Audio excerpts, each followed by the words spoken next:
আজকের পাঠ অভাগিনী মা।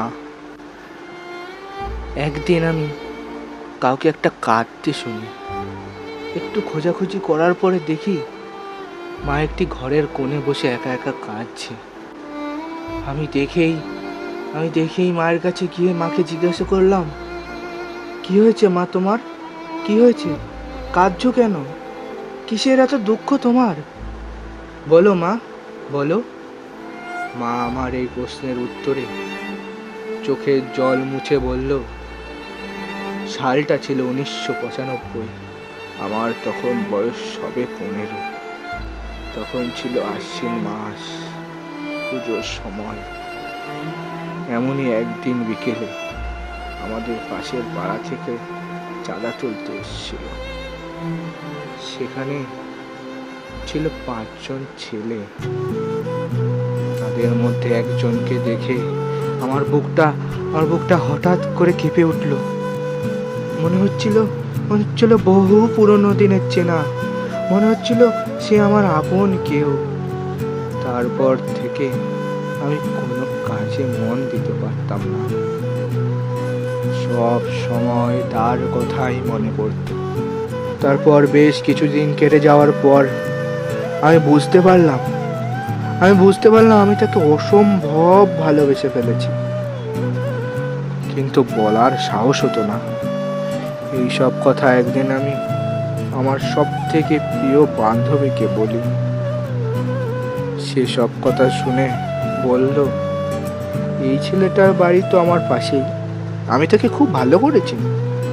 হ্যাঁ, খুব ভালো ছেলে। তারপর থেকে বেশ কিছুদিন কেটে যায়। তারপর একদিন সে বান্ধবী আমায় এসে বলে, সে নাকি আমার সাথে দেখা করতে চেয়েছে। আমি তো খবরটা শুনে অনেক অনেক খুশি হয়েছিলাম, আর মনে মনে ভয়ও করছিল।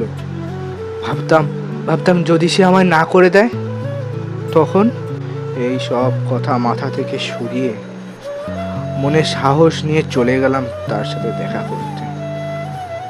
আমাকে দেখেই সে বলল, কেমন আছো? আমি উত্তরে বললাম, ভালো আছি গো। তারপর আমাকে কিছু বলতে দেওয়ার আগেই সে বলে উঠল, সেদিন যখন তোমায় আমি প্রথম দেখেছিলাম, প্রথম দেখাতেই আমি তোমায় অনেক ভালোবেসে ফেলেছি গো, অনেক। এই কথাটা শোনা মাত্রই আমি তাকে জড়িয়ে ধরলাম আর কাঁদতে কাঁদতে বললাম, অনেক ভালোবাসি গো তোমায়। তারপর আস্তে আস্তে আমাদের সম্পর্ক মধুর সম্পর্কে পরিণত হয়। ঝগড়া ঝাঁটি, রাগ অভিমান এই সব নিয়ে চলতে আমাদের এই সম্পর্ক পা দিল 1 বছরে। তারপর হঠাৎ করে আমাদের এই মধুর সম্পর্কে লাগলো শনির নজর।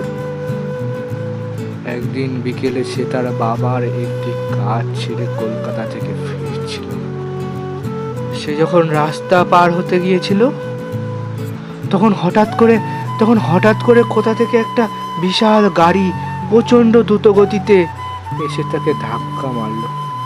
ছিন্ন বিচ্ছিন্ন হয়ে গেল তার দেহ। আমি তাকে শেষ দেখাটা দেখতে পারলাম না। বলতে পারলাম না তাকে কত ভালোবাসি তোমায়।